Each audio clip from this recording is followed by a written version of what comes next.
Fue el lobo más grande que ha pisado jamás la faz de la tierra. El Canis dirus, o lobo gigante. Fue depredador feroz, potente y tenaz que mataba para sobrevivir en el mundo salvaje de la Edad de Hielo. Este lobo cazaba en grupo y fue uno de los depredadores más imponentes del Pleistoceno. Estas manadas de lobos organizaban metódicamente una matanza tras otra, pero de repente, en un instante de su era geológica, desaparecieron. En un mundo en el que mandaba el más fuerte, el lobo gigante pereció, mientras que su pariente más débil, el lobo común, consiguió sobrevivir. ¿Fue el lobo gigante incapaz de saciar su apetito salvaje o alguna fuerza mayor le condenó al olvido?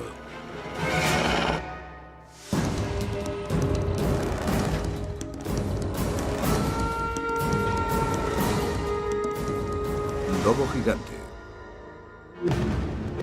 Los Ángeles, la ciudad de las influencias y el poder de Hollywood, donde el hombre es un lobo para el hombre. Sin embargo, hace 10.000 años, por estas calles caminaba un depredador muy diferente. Fue al final de la glaciación, en una era llamada Pleistoceno. Los últimos glaciares estaban en retroceso y la Tierra daba cabida a una variedad extraordinaria de mamíferos. Desde la era de los dinosaurios, 65 millones de años antes, no vagaban tantos animales de gran fuerza y tamaño por todo el norte del continente americano. Había perezosos del tamaño de un oso y mamuts de más de 3,5 metros de alto. Estos monstruos eran presa de los carnívoros, como el oso de cara corta y el dientes de sable. Si retrocediésemos 10.000 años en una máquina del tiempo, veríamos que Norteamérica era una pesadilla animal.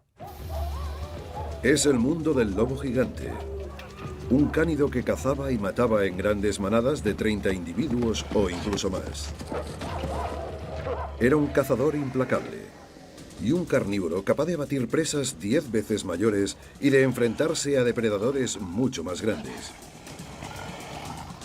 Al igual que un miembro de una banda callejera, tenía que luchar lo que le correspondía en la Edad de Hielo.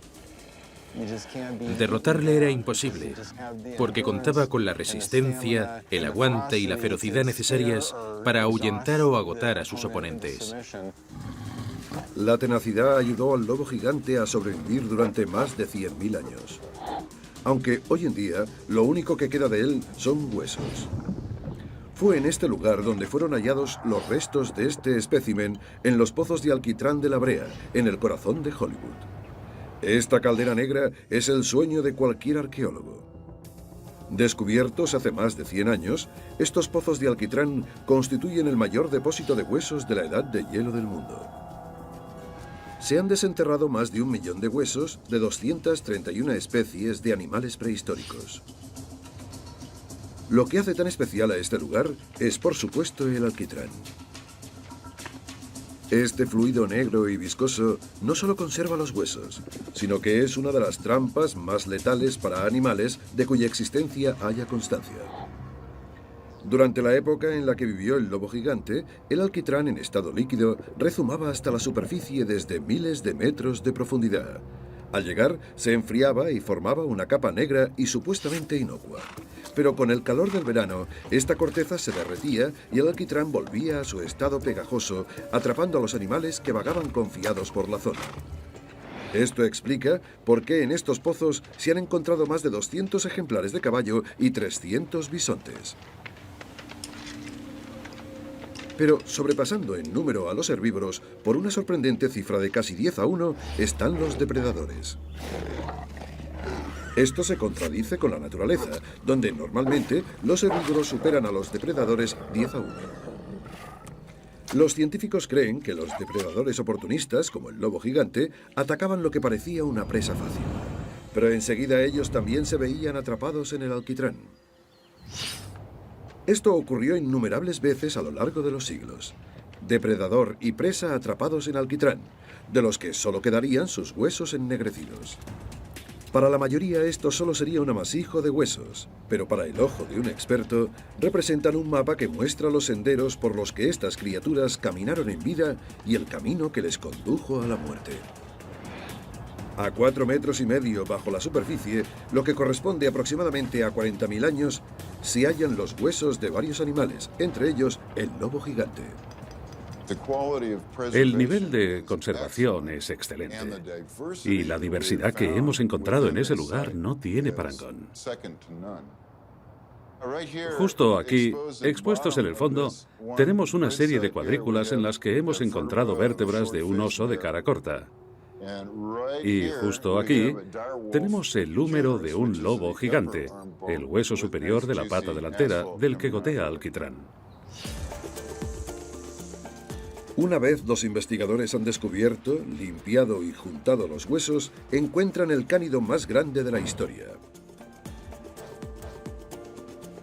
El lobo medía 1,5 metros del hocico a la cola, 60 centímetros de alto y pesaba hasta 70 kilos. En latín se denomina Canis dirus, pero se conoce como lobo gigante. Su nombre es más que adecuado, ya que evoca a un depredador amenazador que acecha desde el horizonte. Es, con diferencia, la especie más común que se ha encontrado en las excavaciones de la brea. Se han descubierto más de 3.500 individuos. En cambio, solo se han hallado 2.000 dientes de sable. Los expertos creen que el gran número de huesos del lobo gigante demuestra que eran animales sociales, que quizá formasen manadas de 30 individuos o incluso más. También sugieren que estos lobos tenían un talento especial para la supervivencia. Comparemos 350 lobos gigantes con 15 de sus parientes más cercanos de la Edad de Hielo, el lobo común. Los lobos gigantes habían dominado a los comunes durante cientos de miles de años cuando, de repente, desaparecieron. Sin embargo, el lobo común consiguió sobrevivir. La anatomía de ambas especies nos descubre el porqué. La anatomía suele marcar el destino. Nos cuenta la historia de cómo sirvió a un animal o a una especie durante un período de tiempo prolongado. Y la anatomía de los mamíferos del Pleistoceno nos aporta muchos datos acerca del comportamiento de estos animales. A simple vista, la anatomía de ambos animales es casi idéntica, lo que sugiere que se comportaban igual.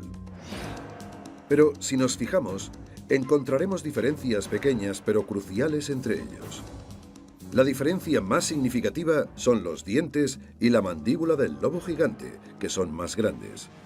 Los paleontólogos creen que esto les pudo haber ayudado a morder con más fuerza para adaptarse a cazar a los grandes animales de la Edad de Hielo, como bisontes y caballos.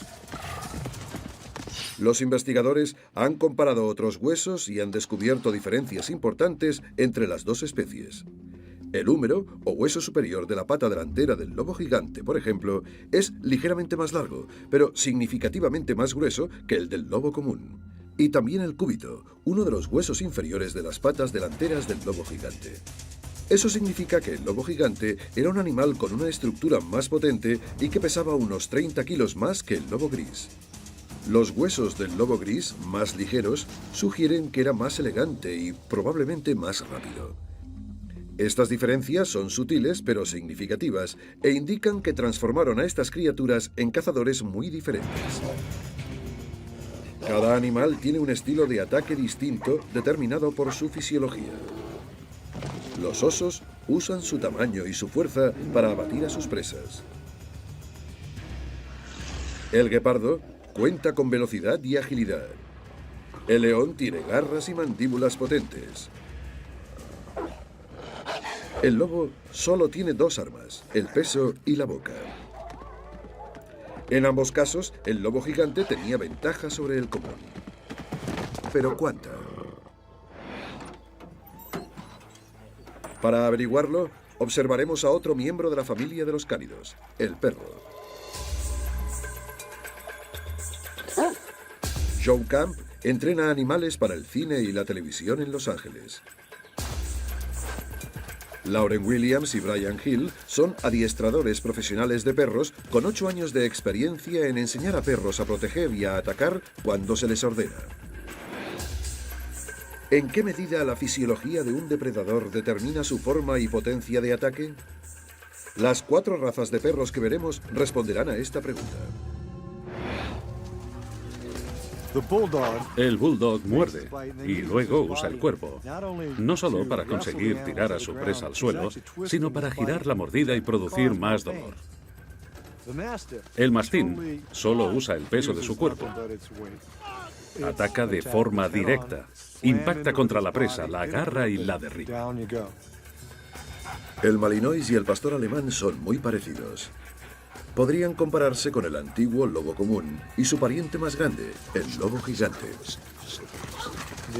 El malinois es un perro más ligero y se vale del impulso, la velocidad y la coordinación para abatir a sus presas.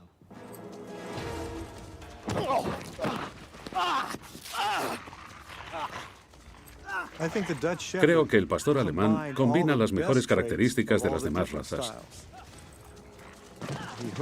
Se lanza hacia la presa cogiendo impulso. Abre la boca todo lo que puede, de forma semejante al malinois, que tiene una mordida sólida y proyecta su peso sobre la presa, igual que los perros grandes. Es muy parecido al lobo moderno y probablemente también se parezca al lobo gigante. El vigoroso ataque del pastor alemán insinúa las ventajas que el lobo gigante tenía sobre su pariente más ligero, el lobo común. Podría haber usado su gran masa corporal para abatir a las presas más grandes. Además de ser de mayor tamaño, la única arma del lobo gigante era una gran cabeza y una mandíbula enorme.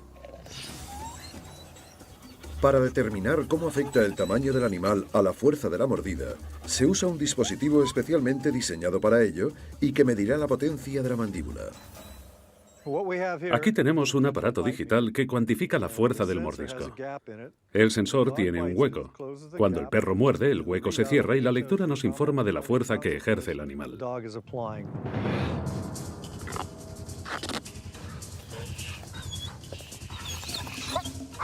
Se atrae a los perros para que muerdan el dispositivo y así medir la fuerza de la mordida. Enseguida se hace patente la relación entre la fuerza del mordisco y el tamaño de la cabeza. Por ejemplo, la cabeza del pastor alemán es solo un poco más grande que la del malinois, pero su mordida es mucho más intensa. Buen chico. 1,95. Ha llegado a 1,95.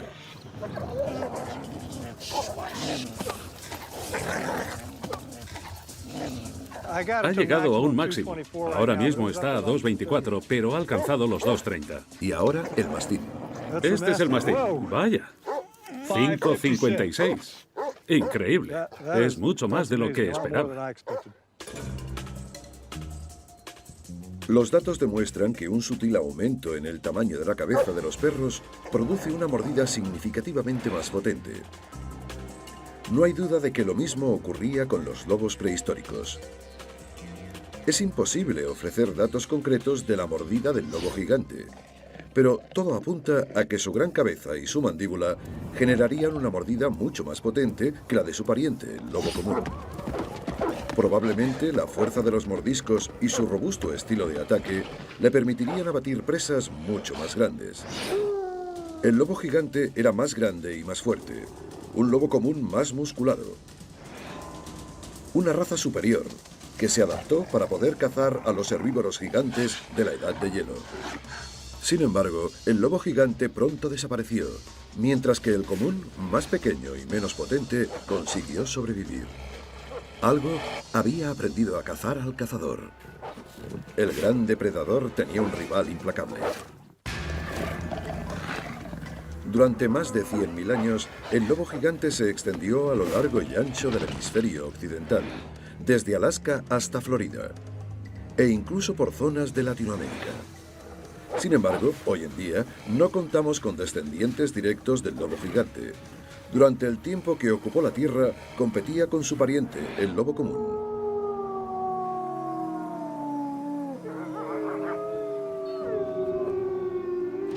El Canis lupus, denominación latina del lobo común, es hoy prácticamente igual que hace 10.000 años. Sobrevivió cuando el lobo gigante y muchos otros mamíferos no lo consiguieron. Y no solo sobrevivió, sino que sigue estando en la cima de la cadena trófica, ya que es un cazador potente e implacable. Los atributos físicos del lobo común contribuyen a que sean unos cazadores tan efectivos, otorgándoles gran velocidad, resistencia y persistencia. Es decir, no abandonan hasta que no consiguen abatir a la presa.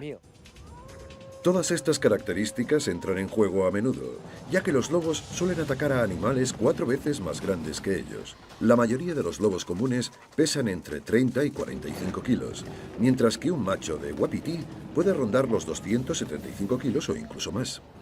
La base del comportamiento del lobo cuando caza, el principio por el que se guía es el de matar sin que lo maten. Sus presas son peligrosas y pueden llegar a matar a los lobos. En consecuencia, tienen que ser conscientes de las amenazas que suponen las presas que intentan cazar y valorar los peligros. Con los riesgos que supone y con la muerte acechando en cada cacería, el lobo común se aprovecha de su naturaleza social. Al igual que su pariente desaparecido, el lobo gigante, el común adopta sofisticados comportamientos grupales para abatir a sus presas. Lo hacen todo en 6 etapas que van desde que se reúnen para buscar a la presa hasta el momento en el que dan caza al animal y lo matan. Por tanto, todo empieza con una búsqueda o un desplazamiento. Digamos que se encuentran una manada y se empiezan a acercar a ella. Las mejores bazas de los lobos son su velocidad y resistencia. En grupo son capaces de cazar a casi cualquier presa. Así que su mejor apuesta para una cacería es conseguir que la presa corra. La manada se dispersa y se aproxima a las presas, esperando que alguna de ellas los detecte y empiece a correr. Saben que en consecuencia el resto de la manada los seguirá.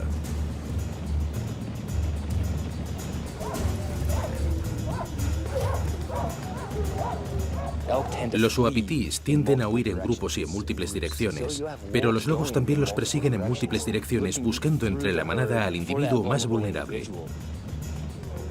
Aquí podemos observar el talento del lobo común. Posee la insólita capacidad de localizar a un individuo dentro de una manada que puede estar o bien herido, enfermo o simplemente ser demasiado viejo para escapar.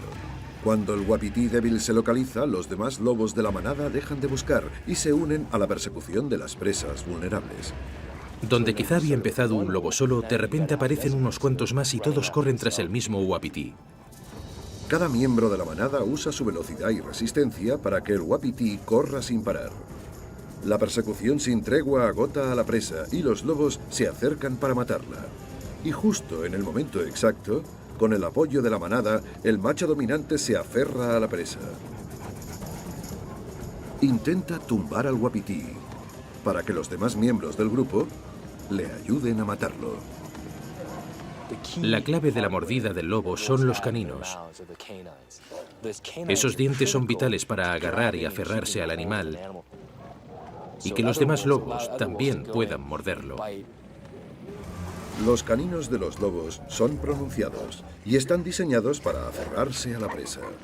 Es más fácil decirlo que hacerlo, ya que puede significar quedarse colgado de un wapiti de casi 300 kilos mientras intenta huir. A veces los wapitis son lo bastante fuertes para frustrar el ataque de los lobos, pero la determinación de la manada rara vez les permite abandonar. Se reúnen, socializan, hacen equipo, se apiñan y pasan por un periodo de excitación. Se ponen a aullar como hemos oído hace un momento, cuando ladraban tanto. Es una excitación parecida. Una y otra vez, la manada persigue al grupo, buscando otra presa vulnerable hasta que llevan a cabo el ataque final. El mordisco del macho dominante penetra en los músculos del wapiti. La herida ralentizará al animal, y cuando el lobo se haya aferrado a él, los otros se le unirán. Uno de los lobos lo agarra, luego otros, y finalmente lo hacen todos para someterlo y permitir que uno de los lobos lo muerda repetidas veces y lo desangre para que puedan empezar a comérselo. Sorprendentemente, estos cazadores tan hábiles tienen una tasa de éxito muy baja. 1 de cada 10 presas, lo que significa que siempre suelen estar a la búsqueda de la siguiente comida. En lo que respecta al lobo gigante, sus similitudes físicas con el lobo común apuntan a que cazaba y comía de forma muy similar a su pariente, pero con una gran ventaja. La musculatura del lobo gigante podría haberles aportado más potencia para matar, una capacidad física para dominar a sus presas que los lobos de hoy en día no tienen. Y en grupos de 30 individuos o más, sus ataques debían de ser mucho más amenazadores. Creo que no hay nada más aterrador que una especie que es presa de otra vea una gran jauría de lobos inteligentes y bien organizados corriendo sin parar a gran velocidad detrás de un objetivo que ha sido específicamente seleccionado. Su potente estructura y sus grandes mandíbulas y dientes indican que se alimentaba de presas grandes como mamuts o bisontes. Sin embargo, es difícil asegurarlo porque las únicas pruebas de las que disponemos son huesos. Aunque recientemente nuevas técnicas han desarrollado lo que podría decirnos que comía el lobo gigante hace 12.000 años. Se denomina análisis de isótopos estables y se beneficia de dos singularidades de la naturaleza. La primera se debe al hecho de que gran parte de los herbívoros llevan dietas distintas y los diferentes tipos de plantas y entornos dejan una huella isotópica distinta.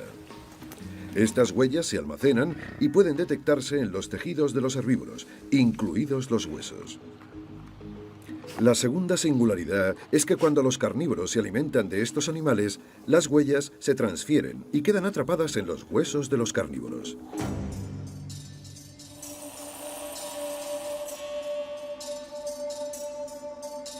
Al analizar las capas químicas de los huesos de los carnívoros, los científicos pueden trazar una línea desde el depredador hasta las presas de las que se alimentaba.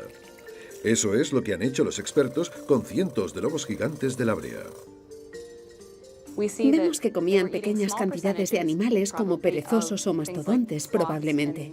Más o menos la mitad de su dieta se componía de bisontes y la otra mitad de caballos. El análisis de los isótopos determina que el lobo gigante cazaba animales peligrosos como bisontes y caballos e ignoraba otros objetivos más fáciles, como los uapitís y los ciervos, más pequeños e inofensivos. El motivo es un misterio. Quizá las grandes manadas de lobos necesitasen grandes cantidades de comida. ¿Tendría otras ventajas desconocidas el hecho de abatir grandes herbívoros? Nadie lo sabe. De cualquier modo, el lobo gigante iba tras las presas más peligrosas que encontraba y arriesgaba la vida cada vez que cazaba. Hace 10.000 años, en la prehistoria del norte del continente americano, los lobos gigantes acechan constantemente en busca de alimento. Los lobos arriesgan la vida cada vez que la manada inicia una cacería. Al centrarse en presas grandes como los caballos, antes o después, la muerte o las heridas graves acaban afectando al grupo. Hoy tenemos la posibilidad de comprobarlo con el lobo común, ya que continúa la antigua lucha entre depredador y presas como los bisontes.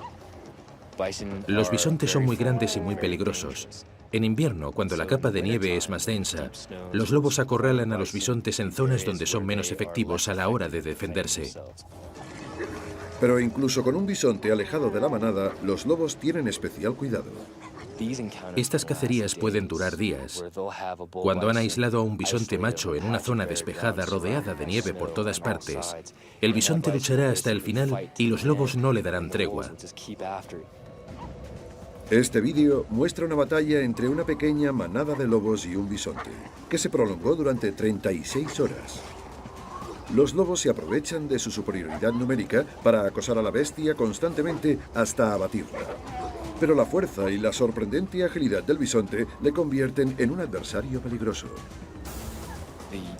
Creemos que el nivel de incidencias es más alto cuando los lobos cazan bisontes.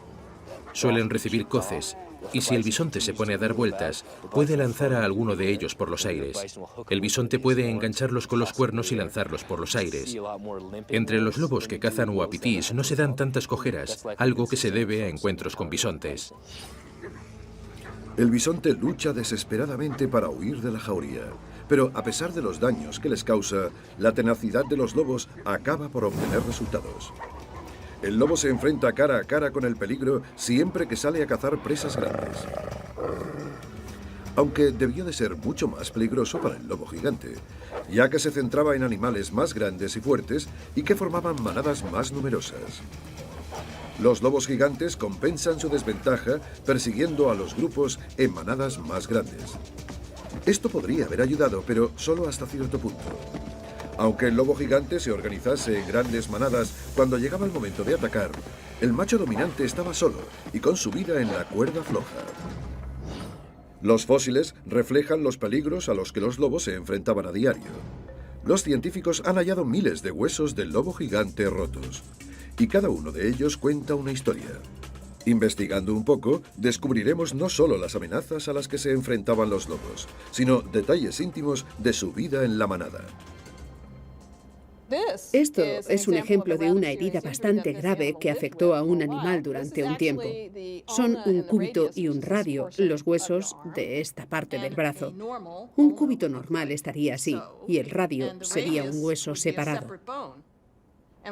Parece ser que este animal recibió un golpe o sufrió una lesión que le rompió uno o ambos huesos, que ahora están fusionados, lo que probablemente le produjese agarrotamiento y dolor al moverse. Una fractura como esta, que parece resultado de una coz de alguna de sus presas, le habría obligado a cojear con solo 3 patas. Incapaz de cazar con el resto de la manada, seguramente sobreviviría a base de los restos de presas muertas.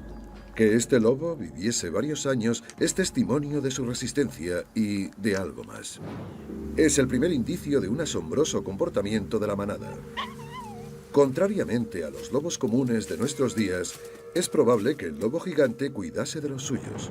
Encontramos otros signos de este comportamiento único ocultos en los huesos rotos de esta calavera del lobo gigante. Este cráneo sufrió traumatismos graves y es muy diferente a otro cráneo dañado. Normalmente, el cráneo de un lobo es suave y simétrico y las aberturas de los ojos son redondas. Comparamos este con el cráneo de un lobo que sobrevivió a un traumatismo grave causado por un objeto contundente.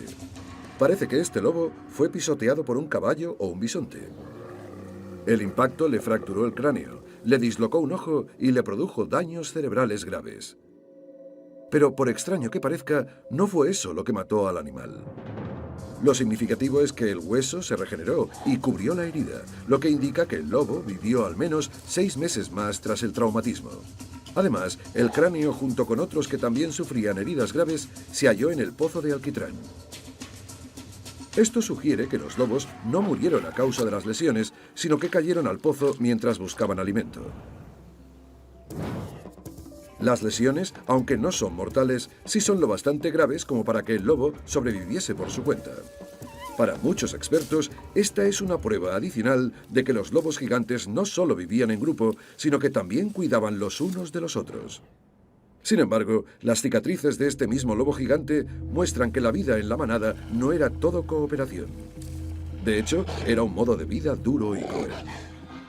Hay marcas de mordiscos. Hay una justo aquí. No sé si la veis. Está aquí.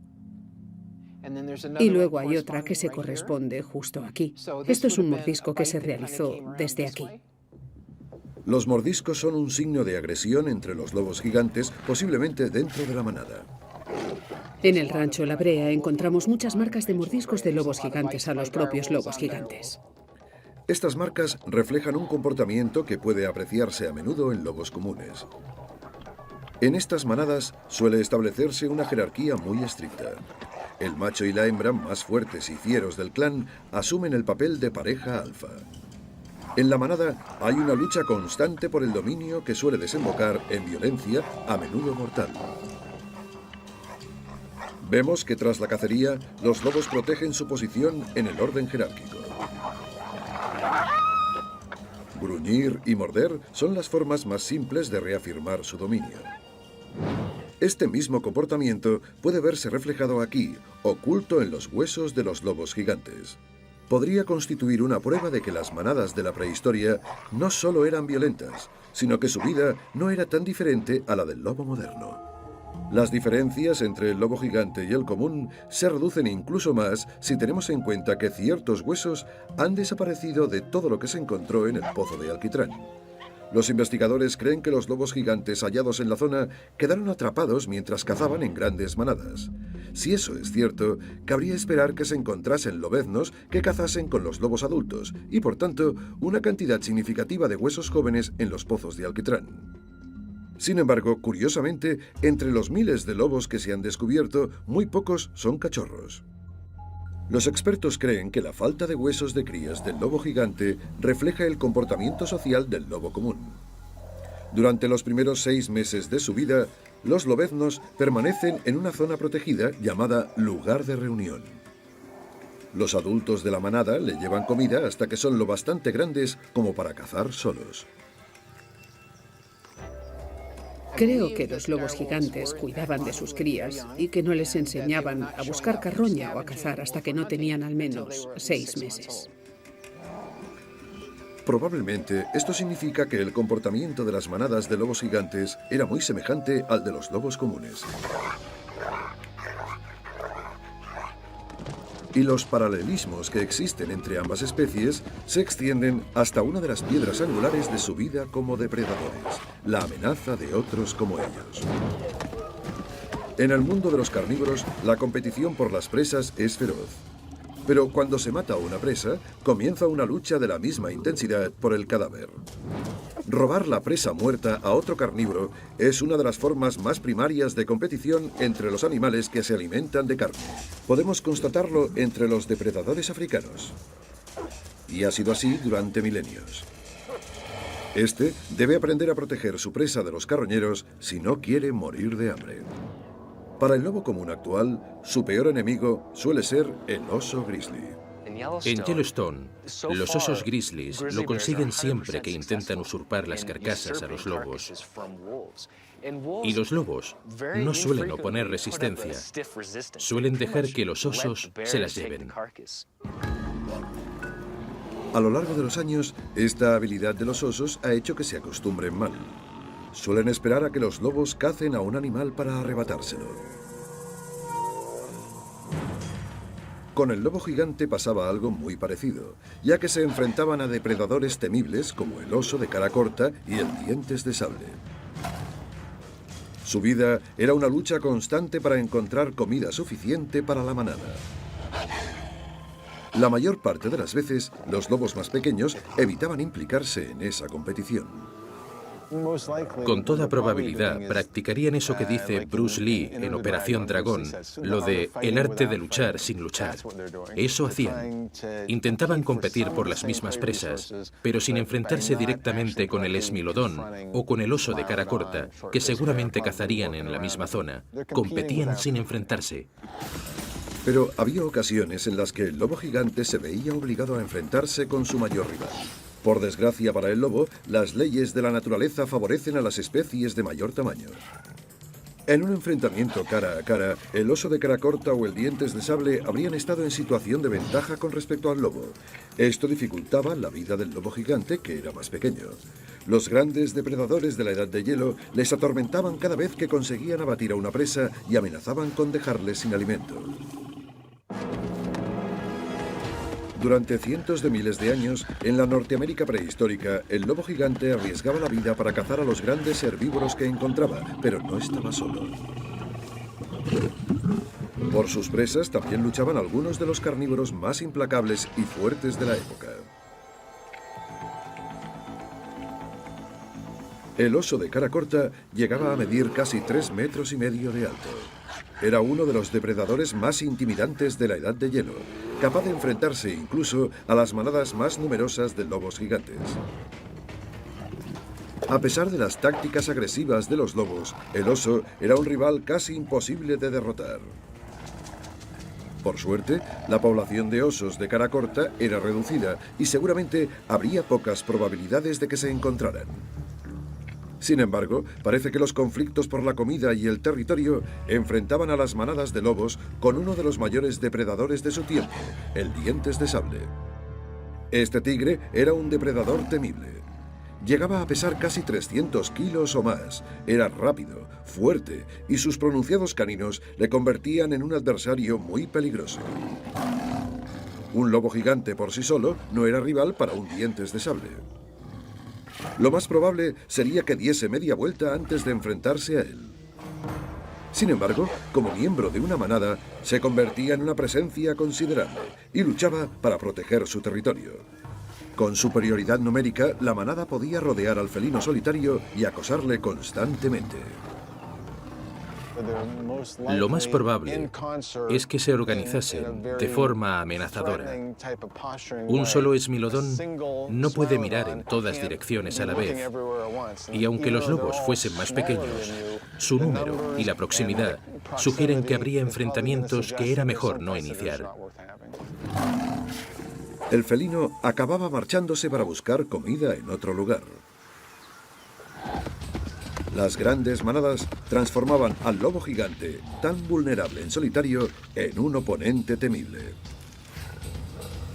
Formar parte de un grupo grande le daba otra ventaja, sutil pero importante sobre sus rivales: poder devorar a las presas rápidamente. Era algo vital para sobrevivir en el peligroso mundo de los carnívoros de la Edad de Hielo.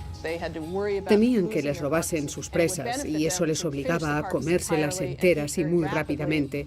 Creo que eso era algo primordial y que pudo beneficiar a jaurías de gran tamaño, ya que debían comer lo más rápido que pudiesen.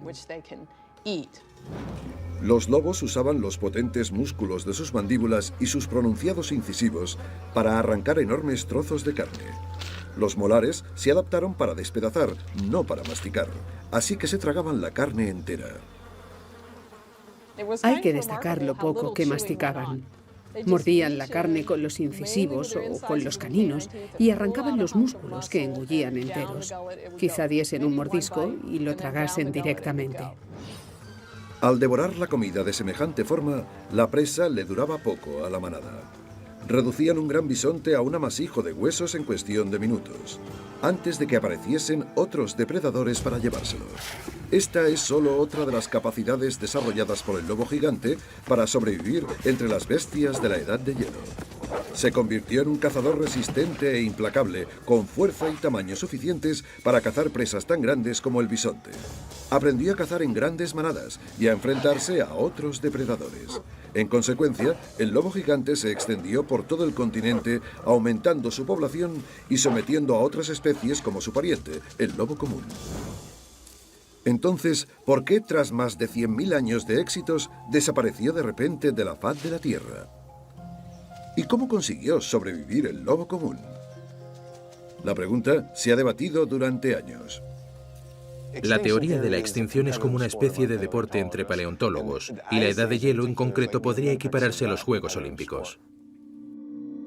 La teoría más conocida se centra en el drástico cambio climático y culpa a los glaciares que atravesaron Norteamérica durante más de 1 millón de años. Durante estos periodos de glaciación, los expertos sospechan que las temperaturas de Florida nunca superaron los 40 grados, y el sur de California tenía el mismo aspecto que los bosques y las praderas del norte de la costa oeste de los Estados Unidos de nuestros días. Entonces, hace unos 18.000 años, retrocedió el último glaciar. Los lobos gigantes veían como el paisaje arbolado iba adoptando un clima más seco y moderado. Pero al contrario que en periodos de glaciación precedentes, no se adaptaron tan bien. Una de las singularidades del Pleistoceno, hace 10.000 años, es que los animales tienen más espacios para ocupar y donde hay más recursos, pero no los aprovechan. De hecho, los cambios iban acabando con una especie tras otra, aunque éstas hubiesen sobrevivido a los cambios climáticos anteriores. ¿Por qué todos estos grandes herbívoros y carnívoros como el lobo gigante consiguieron sobrevivir a los cambios climáticos del Pleistoceno y se extinguieron de repente al final de la Edad de Hielo? Quizás el cambio climático del final de esta era fue mucho más drástico, y eso pudo haber desempeñado una función vital en la reestructuración del ecosistema. Una teoría reciente sugiere las razones de este cambio tan drástico. Hace 10.000 años pudo haber explotado un cometa sobre Norteamérica, desencadenando una extinción catastrófica. Y los fósiles podrían avalar esta teoría. En los pozos de alquitrán del Rancho La Brea se han encontrado miles de dientes de lobos gigantes. Estos dientes son más robustos en cuanto a tamaño y forma que los de los lobos comunes. Esto apunta a que el lobo gigante podría haberse adaptado a comer huesos de forma más habitual. Cuando las cosas se pusieron difíciles y el sustento empezó a escasear, comían cada vez más huesos para sobrevivir. Y cuantos más huesos roían, más dientes se rompían. El tipo de huesos que roían los lobos gigantes eran huesos de animales muy grandes. Hacía falta fuerza en las mandíbulas y podían acabar rompiéndose dientes durante el proceso. Encontrar dientes astillados no resulta difícil, pero en la brea se han hallado cientos de dientes rotos. Eso apunta a que los lobos roían huesos. Pero no arrojan mucha luz al episodio de la extinción, y hasta que no se sitúan en una línea temporal, no se empieza a revelar un patrón significativo. El análisis detallado muestra que los lobos se rompían los dientes más a menudo hace 15.000 años que 3.000 años después. Resulta sorprendente. Si el cambio climático acababa con las presas del lobo gigante, los dientes deberían romperse cada vez más con el paso del tiempo. Pero los resultados del estudio odontológico muestran justo lo contrario, que las presas abundaron hasta el último momento. Los resultados apoyan la idea de que la desaparición del lobo gigante no fue gradual en absoluto, sino que se produjo de repente. Las evidencias más recientes parecen sugerir, basándonos en la fecha de los últimos incidentes, que todo ocurrió bastante rápido, quizá en cuestión de cientos de años. Puede que 1000. 1000 años es un periodo de tiempo corto para una extinción de semejante envergadura, y no puede explicarse basándola solo en el cambio climático. Algo más tuvo que contribuir a la extinción. ¿Fue un cometa o la culpa recae en el hombre? El principio del fin para muchos de los mamíferos más grandes del Pleistoceno comenzó hace 10.000 años, cuando la edad de hielo tocaba a su fin.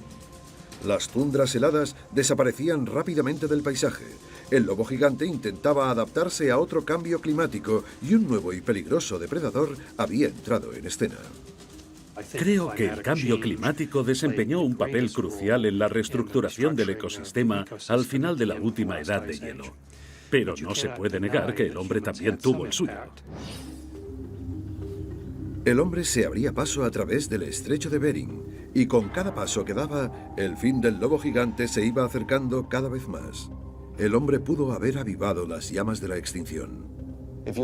Si observamos los últimos 100.000 años, especialmente en esta zona de Norteamérica, los mayores colosos eran el hombre y el hielo, que afectaban a todo. No solo llevaban consigo armas, fuego y cerebros más desarrollados, probablemente también acarrearían otras cosas. Se cree que el hombre comenzó a cazar y a matar animales grandes de forma excesiva, mermando las fuentes de alimento de los carnívoros. Pero los daños no acabaron ahí. Una teoría nueva y controvertida sugiere que el hombre pudo haber llevado consigo enfermedades mortales a su nuevo entorno. Según el hombre iba invadiendo nuevos territorios y llevando consigo todo lo que traía, probablemente también arrastrarían enfermedades y seguramente tipo de infecciones o microorganismos que afectan a todo lo que entra en contacto con ellos. Es posible que eso acabase con las especies más grandes. Es posible que el hombre se cobrase un precio muy alto con los mamíferos más grandes. Si añadimos eso al drástico cambio climático, obtendremos un ecosistema entero que se ve obligado a adaptarse. Si sucediese lentamente, quizá muchos de los animales habrían sobrevivido. Pero los trastornos ecológicos agravaron las deficiencias de todos los seres vivos. Durante aquellos últimos años, el lobo gigante luchaba contra la extinción. La feroz competición con otros carnívoros se iba intensificando, ya que luchaban por las mismas presas que escaseaban cada vez más. Durante casi 100.000 años, los lobos comunes ocuparon las mismas zonas que el lobo gigante. Pero los lobos comunes eran inferiores en número en una escala de 1 contra 10. El lobo común desempeñaba el papel del desvalido. Todo apunta a que mantenía las distancias con las manadas de lobos gigantes y centraba su atención en presas pequeñas. En consecuencia, el lobo común se convirtió en un cazador más ágil y versátil. Tienen un comportamiento muy flexible y eso es absolutamente esencial para la supervivencia y también explica en gran medida por qué su distribución geográfica es tan amplia. La flexibilidad del lobo común aún puede apreciarse hoy en día. Son capaces de cazar presas enormes, como el bisonte, pero también las más pequeñas, como conejos y ratones. También han incluido el pescado en su dieta. Esto ha contribuido a que se convierta en uno de los principales depredadores de toda Norteamérica. En lo que respecta al lobo gigante, parece que el tamaño no lo era todo. Al contrario de lo que se suele pensar, de que cuanto más grande mejor, el tamaño reducido suele acarrear ventajas evolutivas. Ser más pequeño suele implicar más flexibilidad a la hora de beneficiarse del entorno. La flexibilidad del lobo común, de menor tamaño, le permitió adquirir muchos hábitos de caza diferentes. Pero durante 100.000 años, el lobo gigante había formado grandes manadas y solo cazaba animales grandes. Cuando los rápidos cambios en el ecosistema les obligaron a modificar su estilo de vida, fueron incapaces de adaptarse. Hace unos 10.000 años, el lobo común y el mamífero más grande del Pleistoceno desaparecieron del paisaje prehistórico. Creo que se extinguieron porque se habían especializado en piezas grandes y estas desaparecieron por una supuesta combinación del hombre y el cambio climático. El lobo gigante había sobrevivido más de 100.000 años de lucha encarnizada. Compitió con una variedad de carnívoros que el mundo nunca ha vuelto a ver. Sin embargo, todo lo que había ayudado al lobo gigante a sobrevivir se convirtió en su perdición. Ironías de la naturaleza. La fuerza, el apetito insaciable y el instinto asesino que le habían permitido abatir a las presas más peligrosas del mundo impidieron que se adaptase a la nueva situación. Una lección que toda especie ignora y que conlleva sus riesgos.